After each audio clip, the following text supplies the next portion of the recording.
Be Shakur Stevenson versus Jamel Herring. Yeah, we completely changing the vibe, man. We completely changing the vibe. Shakur Stevenson versus Jamel Herring is coming up this Saturday, man. I think that's probably going to be one of the, not probably, it's going to be one of the best fights of the year. I think it's going to be like a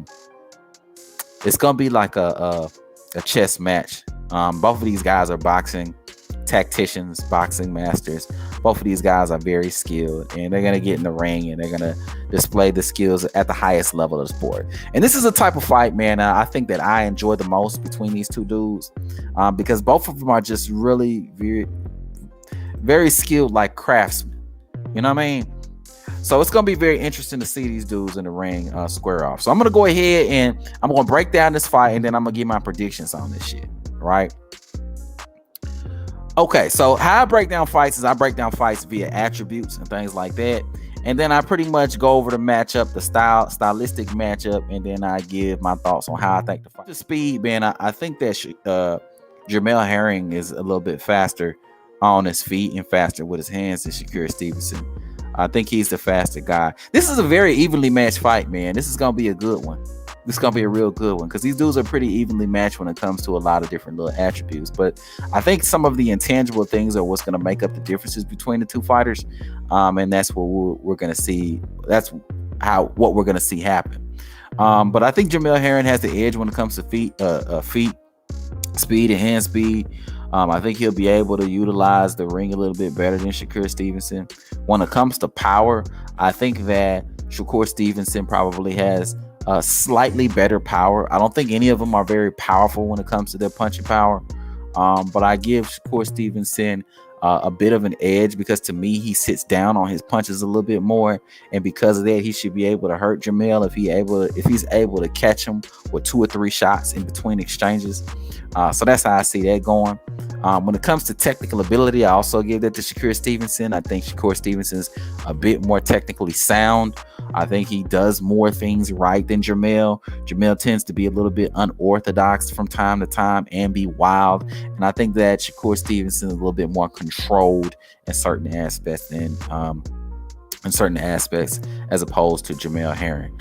Also, when it comes to ring IQ, I also give that to Shakur Stevenson. I think Shakur is able to make the better adjustments. I think Shakur is able to make the adjustments in fight.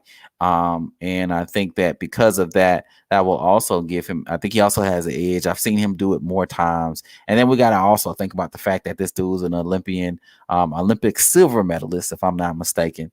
Shakur Stevenson is. So that means that he has the ability to be able to fight different styles.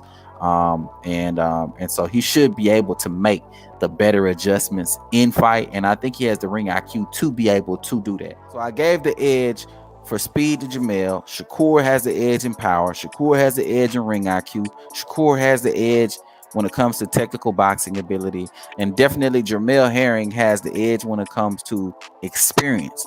I think Jamel Herring has the better resume. He's fought more credible oppositions. His career has been long, so he's had an opportunity to get in the ring with guys that, he has had the opportunity to get in the ring with guys with some real boxing skills and just different kinds of looks. So I think that experience is definitely gonna play a role as the fight progresses. But yeah, I mean, as far as the attribute breakdown, that's how I'm looking at it as of right now. As far as the fight going, I think the contrast and styles that both of these guys are kind of slickish kind of boxers. I would say Herring is more slick as far as his approach, as far as his style, and Shakur Stevenson is a little bit more straightforward. As far as what he does in the ring, you don't really see him moving around too much. You kind of usually see him fighting in pocket, fighting at mid-range, that type of deal. You know what I'm saying? So I feel like this fight is going to go with Jamel starting off the fight, moving around a little bit, attempting to be slick. But I think that ultimately he's not going to. One thing about Shakur Stevenson, man, is I feel like he has the ability to be slick. but he chooses not to. It's almost as if he's found a more effective style than to be slick. But he knows how to fight guys who are slick. Shakur Stevenson's been in the ring with guys like Devin Haney, who to me is one of the slickest fighters out right now, and able to hold his own and even beat Devin Haney in sparring. I don't know if any of you dudes have ever seen that sparring footage, but Shakur was kind of beating Devin up in a little bit in that sparring. And Devin's a pretty slick guy. I don't see Jamel Herring being able to do anything better than what a Devin Haney would do, and Shakur was able to handle Devin Haney in that sparring when we had seen that sparring footage. So I feel like maybe Jamel Herring might be able to win a few rounds, but I feel like one thing about Shakur is his timing and his boxing skills are to a level where he'll be able to make the necessary adjustments and be able to kind of start catching Jamel as the fight progresses. I feel like his ring IQ is that high. So ultimately, I feel like this fight is going to end with Shakur Stevenson winning a 12-round unanimous decision. You know, I see Herring winning a few rounds up front. Shakur Stevenson figuring him out, winning maybe round 3 all the way through round 8. Jamel maybe winning round 9 and maybe round 10, and then Shakur winning maybe round 11 and round 12. Ultimately, Shakur winning a 12-round unanimous decision and beating Herring and taking that WBO belt. That's how I see that. Stevenson is a savage. Absolutely, man. He is, man. The dude is indeed a boxing master. I think you can kind of call him a master at this point. Just his level of composure when he's in the ring. He sees the punches. He sees where they're coming from. He's able to get a lock on the timing of the punches.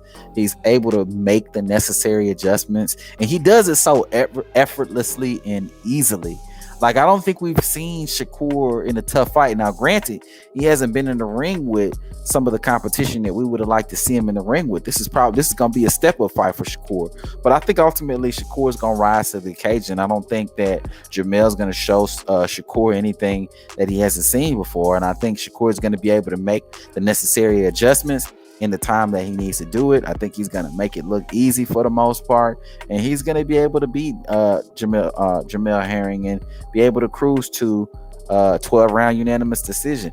There's a chance that Shakur could stop him, but I don't really see that happening. Shakur is not really a guy who stops people. He usually just outboxes them, and that's kind of how I see this fight going. You know what I'm saying? Marianne G says, Herring at 5'1" seems really nice. Struggle to see how Herring can win on the cards, politics, and all that shit. But I see the same thing about Usyk. Yeah, I said the same thing about Usyk. Yeah, I mean, Shakur is definitely the guy who they're banking their future on, right? If you're top ranked. So I'm sure that if you're top ranked, you probably want Shakur to win.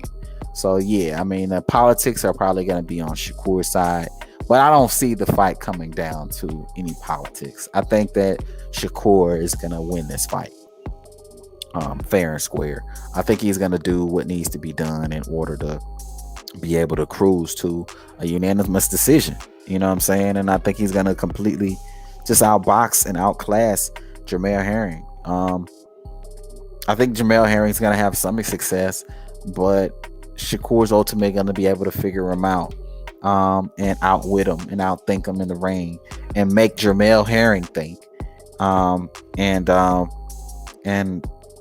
it's not going to end well for him, you know what I mean, as a result. I do like that Jamel Herring's now working with Bomac now, Terrence Crawford's trainer. So he's maybe adding a few little wrinkles. But ultimately, I think it's going to come down to who can outthink who. Because this is going to be a chess match. None of these dudes are knockout artists. None of these dudes are boxer punchers. None of these dudes are guys who are going to come forward, cut the ring off, throw punches and bunches. None of these dudes are those kind of dudes. For the most part, these dudes are both slick dudes. So when you have two slick fighters just jumping in the ring versus each other. It just comes down to who's more slick, who has the better boxing skills. And ultimately, Shakur Stevenson, in my eyes, has the better boxing skills than Jamel Herring. He's gonna be able to win that fight on the cards. You know, he's gonna be able to make the necessary adjustments to be able to beat Jamel Herring. He's gonna be able to outthink Jamel Herring in the ring. And that's generally how I see that fight going. You know, that's generally how I see that fight going.